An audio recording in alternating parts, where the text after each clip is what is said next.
Bolehkah saya minta share screen? Sudah minta share screen? Sudah Pak, udah jadi co-host Pak, silakan Pak. Oke.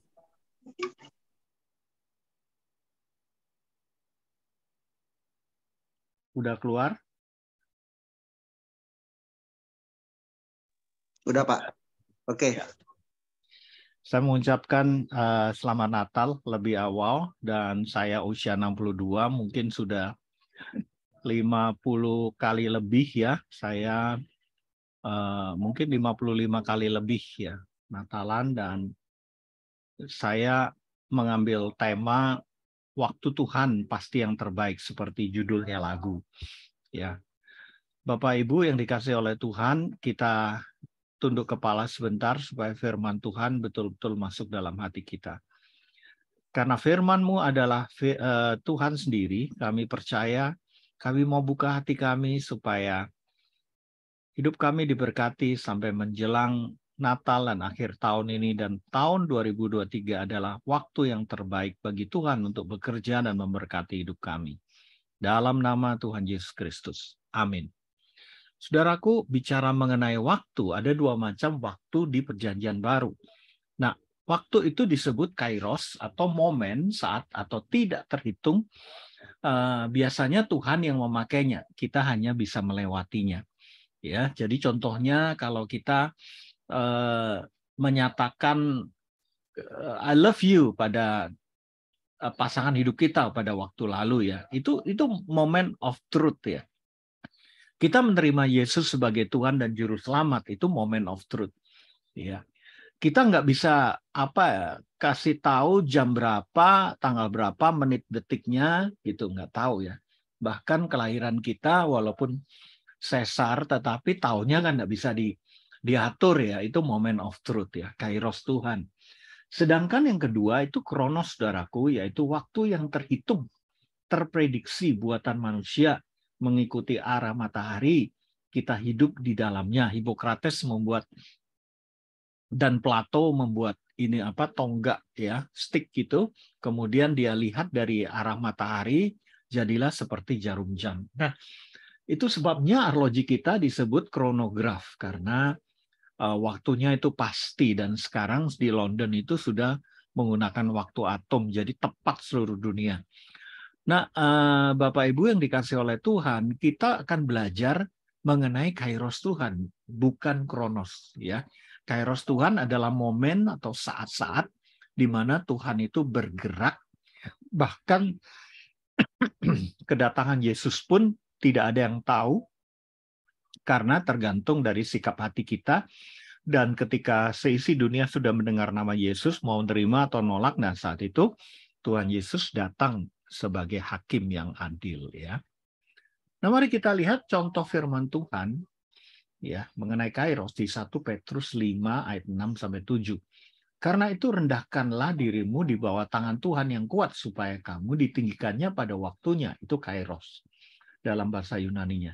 Serahkanlah segala kekhawatiranmu. Kapanpun kita khawatir, saudaraku, tentang tahun depan, tentang income, tentang keluarga, tentang sakit penyakit, tentang pandemi. Serahkanlah kekhawatiran kita kepadanya, sebab Ia yang memelihara kita. 1 Petrus 4 ayat 2, supaya waktu, nah ini waktu ini kronos, yang sisa, waktu-waktu di tahun 2022, sisa 3 minggu, jangan kita pergunakan menurut keinginan manusia, tetapi menurut kehendak Allah. Ya, banyak yang menunggu waktu itu secara kronos, tapi lupa bahwa waktu Tuhan adalah kairos, saudaraku. Nah, bagaimana kita bisa menunggu dengan sabar waktu Tuhan? Ya, karena kalau kronos kan misalnya 5 Januari 2023 bisa ditunggu ya. Tapi waktu Tuhan itu satu hari bisa 1000 tahun. Ya, itu kan susah. Bagaimana kita bisa menunggu dengan sabar waktu Tuhan? Mari kita belajar firman Tuhan ya. Ya, pertama temukan predestinasi atau alasan hidup kita. Kalau kita menemukan kenapa kita hidup, kita menemukan waktu Tuhan juga. Ya, materi ini akan saya berikan kepada panitia Imelda ya. Mengapa aku hidup?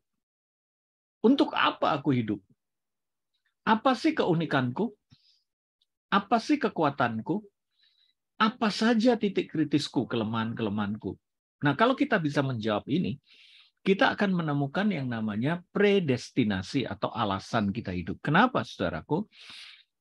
Ketika kita menemukan alasan kenapa kita hidup, maka saat itulah awal daripada kairos Tuhan. Tuhan itu menciptakan kita dengan waktunya Tuhan. Firman Tuhan bilang bisa 70, bisa 80, bahkan mungkin lebih.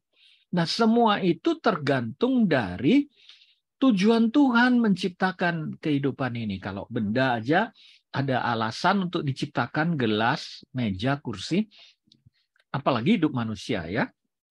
Nah, yang kedua, kalau kita mau menemukan kairosnya Tuhan, ya, pelajari lingkungan kita, oikos kita. Tadi tentang predestinasi hidup kita. Ya, kita mesti tahu siapa keluarga kita, ayah, ibu, saudara kita, atau kita tinggal dengan siapa, di mana. Di mana kita tinggal, apa suku ras kita. Siapa orang tua kita. Kita anak keberapa. Bagaimana komunitas kita. Saudaraku, ketika kita mempelajari lingkungan oikos kita, lingkungan dalam maupun lingkungan sekeliling dan lingkungan luas kita akan paham kenapa kita itu hidup, kenapa Tuhan mau meletakkan kita di sini, dan untuk apa.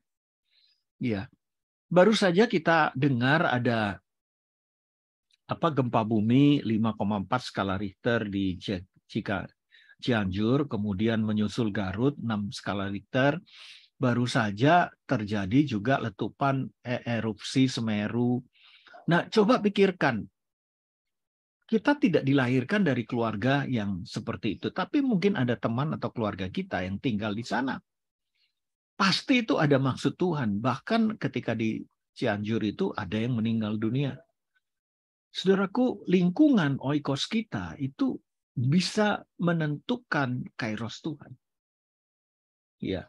Kenapa kita tinggal di daerah Katulistiwa? Ya.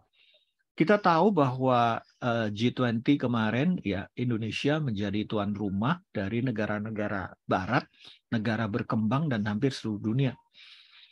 Kita mendapat investasi luar biasa ya. Tahun depan itu ratusan triliun, sehingga kita nggak perlu khawatir tentang resesi misalnya. Tapi resesi pangan bagaimana?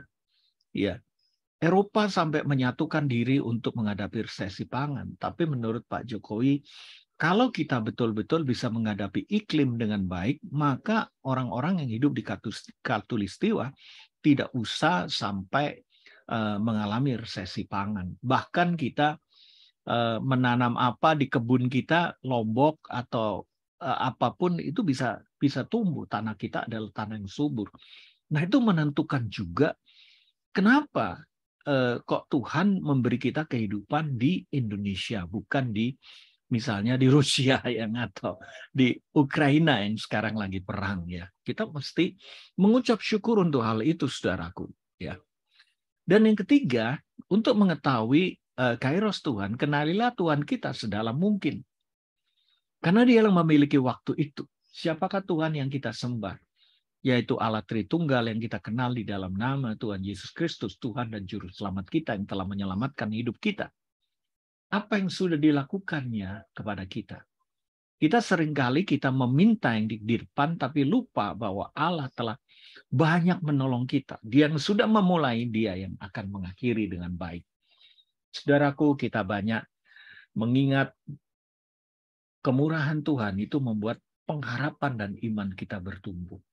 Apa yang sudah kita lakukan baginya sebaliknya? Apakah setiap tahun, setiap Natal kita sama atau berubah lebih baik karakter kita seperti Kristus? Apa rencananya bagi kita untuk 2023?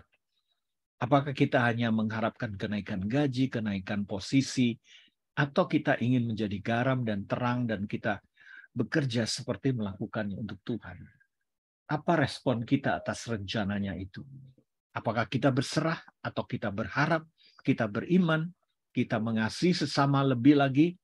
Ya, kalau kita tahu Tuhan kita sedalam mungkin, kita akan tahu kehendaknya, kita akan tahu kapan waktunya akan datang dalam hidup kita.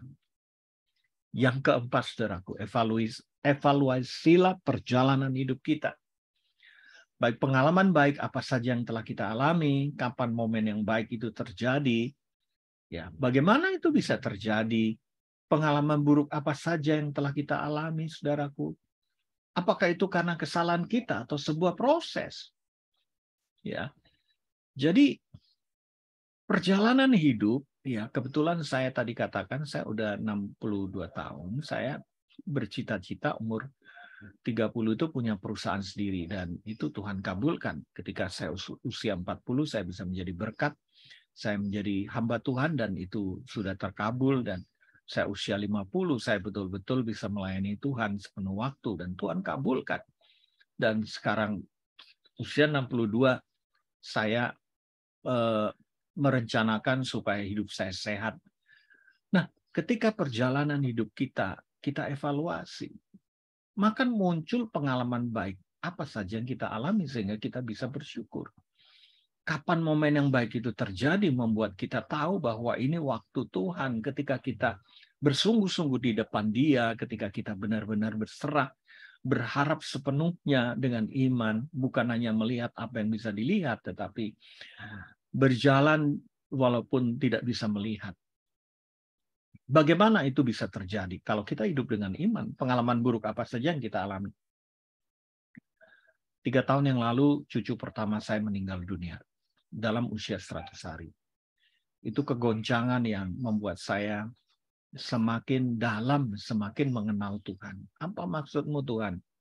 Ya, namanya Kaila, anak perempuan yang artinya anugerah Tuhan, tapi kenapa engkau ambil? Ya, itu menjadi pengalaman buruk yang saya bisa belajar dan mengerti kairos Tuhan. Kairos Tuhan itu yang terbaik. Kenapa? Tepat 100 hari. Saya tahu bahwa itu adalah kehendak Tuhan. Apa itu karena kesalahan kita atau sebuah proses? Saya nggak tahu karena itu cucu ya. Ya, tentu saja memproses hidup kami sekeluarga. Tapi yang jelas iman kami semakin bertumbuh, semakin kuat, dan ketika cucu yang kedua lahir 2 tahun yang lalu, itu membuat kami bersyukur dan bersukacita, sekaligus was-was juga. Tapi cucu saya yang kedua itu begitu luar biasa, begitu sehat, begitu lucu, dan kami mengenal, oh ini rencana Tuhan. Ya, mengevaluasi perjalanan hidup membuat kita mengerti akan kehendak Tuhan dan waktu Tuhan. Yang kelima, yang terakhir, buatlah obituari. Yaitu kenangan apa yang mau diingat di akhir kehidupan kita. Apakah kontribusi kita pada sesama, saudara? Apa yang sudah kita lakukan di dalam perusahaan kita, di persekutuan doa Menara Batavia, di dalam keluarga kita, di pekerjaan kita. Apa yang bisa kita lakukan sampai pada akhirnya? Apa saja kemenangan yang sudah berhasil kita raih? Apa yang membuat kita bersuka cita dan bahagia? Siapa saja yang bisa mendukung panggilan hidup kita? Kenangan manis seperti apa yang mau kita siapkan agar diingat oleh sahabat-sahabat dan keluarga kita? Saudaraku, saya memberitahu tentang kasih Kristus kepada driver saya, ya, dan dia menerima Yesus sebagai Tuhan dan Juru Selamat dari kepercayaan yang lain. Dan sejak itu dia betul-betul bekerja dengan sungguh-sungguh. Sebelumnya itu keluar masuk sampai 7 kali di tempat saya. Sebelumnya itu masih curi-curi, ya, dibilang mobil ini rusak dan lain sebagainya, korupsi dan lain sebagainya. Tapi begitu dia mengenal Yesus, mengalami perubahan, dan dia sering menyanyikan lagu ini. Hidup ini adalah kesempatan. Nah, namanya Pak Yandi, dan beliau kira-kira 5 tahun yang lalu beliau almarhum, umur 41 dalam usia yang masih sangat muda, ketika bertugas, ya saya masih ingat terakhir dia masukkan semua tas di puncak ketika saya bertugas dan melayani. Dan dia bilang, ini Pak Yakub, tas Bapak. Kemudian dia turun ke bawah, ke toilet, dan di situ dia serangan jantung. Saudaraku, dia membuat obituari yang tidak tertulis, tetapi kami mengingat dia sebagai pahlawan iman. Karena apa? Dia bekerja tanpa pamrih, tidak seperti hidupnya yang dulu. Dia bekerja seperti untuk Tuhan. Dan kami sekeluarga, satu kantor juga mengenang dia sebagai seorang yang beriman luar biasa. Apa kontribusi kita pada sesama? Apakah hidup kita egois? Apakah hidup kita cuman dari hari, cuman itu ke itu? Apa yang masih bisa kita lakukan sampai akhir Desember ini? Saya tidak punya banyak berkat, tetapi ketika saya tahu sahabat saya harus masuk rumah sakit, saudaraku, saya memutuskan untuk memberikan dana yang ada di dalam tabungan saya kepada dia. Ya. Itu membuat saya merasa lega, bersyukur, karena apa? Saya masih bisa berkontribusi. Apa saja kemenangan yang sudah berhasil kita raih?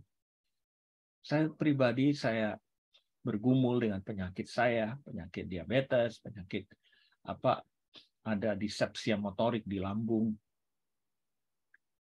Dan ketika saya mengalami kesembuhan, kemenangan, saya mengingat waktu Tuhan itu datang ketika saya betul-betul berserah. Waktu Tuhan itu datang ketika saya betul-betul melakukan firman.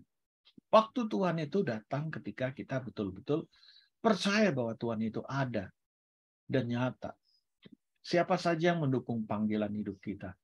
Kita bisa hidup saling, Ibrani 10 ayat 24-25. Saling menolong, saling menasihati, saling memberkati. Dan yang terakhir, kenangan manis apa yang mau kita siapkan, saudaraku, agar diingat oleh sahabat-sahabat dan keluarga kita. Ya mungkin Bapak Ibu saudara sekalian usia baru 30, 40 atau ada yang 50. Tapi kalau sudah 60 menjelang 70, ya kita mikirnya itu setiap hari ulang tahun selalu usia kita berkurang 1 hari. Saya selalu berdoa, berpuasa dalam hari itu, matiin handphone karena banyak sekali yang memberikan ucapan selamat. Dan jam 6 sore ketika buka puasa dengan keluarga, dan baru saya membalas ucapan-ucapan itu. Dan setiap tahun saya selalu bertanya, Tuhan, apa yang kau mau di tahun yang akan datang? Tahun ini Tuhan bilang, akulah perisai hidupmu, akulah gunung batumu. Ya, saya dari firman itu saya tahu bahwa banyak hal-hal yang mungkin tidak menyenangkan saya, tapi saya harus membawa firman Tuhan ini, bahwa Tuhan adalah perisai saya, gunung batu saya, penolong saya yang setia. Dia tidak akan meninggalkan saya. Bapak Ibu yang dikasihi oleh Tuhan, itu yang perlu kita lakukan ya. Saya ulangi lagi, mulai 1 sampai 5, supaya kita bisa menemukan kairos Tuhan, waktu Tuhan. Ayo kita temukan alasan kita hidup itu apa dengan pertanyaan-pertanyaan ini. Kemudian mari kita pelajari orang-orang sekeliling kita setelah kita tahu siapa kita, untuk apa kita hidup ya. Orang-orang yang Tuhan tempatkan di sekeliling kita. Ketiga, kenailah Tuhan kita sedalam mungkin dengan pembacaan firman setiap hari, setiap waktu, pengalaman hidup. Yang keempat, mari kita evaluasi perjalanan hidup kita dari waktu ke waktu. Ada baiknya di Natal ini maupun tahun baru nanti kita ada waktu benar-benar berdiam diri untuk evaluasi hidup kita. Dan yang terakhir, mari kita buat obituari kenangan apa yang mau diingat di akhir kehidupan kita. Sehingga kita sebut finishing well. Kita berakhir dengan indah. Kita berakhir dengan kemenangan. Ya. Bapak Ibu yang dikasihi Tuhan, sekali lagi saya terinspirasi membuat modul ini dengan lagu Waktu Tuhan yang Pasti Terbaik. Bila kau izinkan sesuatu terjadi, baik itu baik maupun tidak enak. Aku percaya semua untuk kebaikanku. Bila nanti telah tiba waktumu, aku percaya kuasamu memulihkan hidupku. Waktu Tuhan pasti yang terbaik. Itu pernyataan iman kita. Walau kadang tak mudah dimengerti. Lewati cobaan, aku tetap percaya. Waktu Tuhan pasti yang terbaik. Lewati cobaan, aku tetap percaya bahwa waktu Tuhan pasti yang terbaik.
Percaya waktu Tuhan pasti yang terbaik.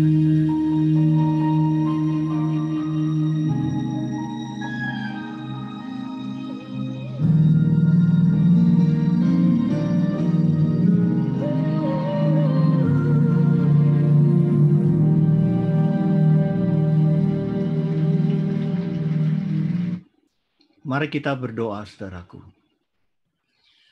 Bapa di surga, kami menerima firman-Mu bahwa waktu Tuhan yang terbaik. Kalau ada di antara kita yang sedang berdoa dan belum dikabulkan oleh Tuhan, mari hati kita tetap percaya bahwa waktu Tuhan yang terbaik. Bapa, kami akan melewati tahun 2022 ini bersama dengan Kau sampai pada hari Natal 25 Desember dan 31 Desember nanti.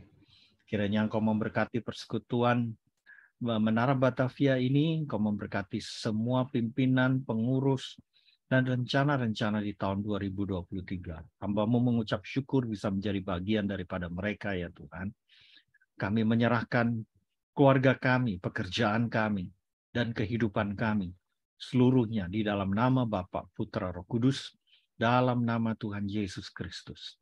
Amin. Saya serahkan kembali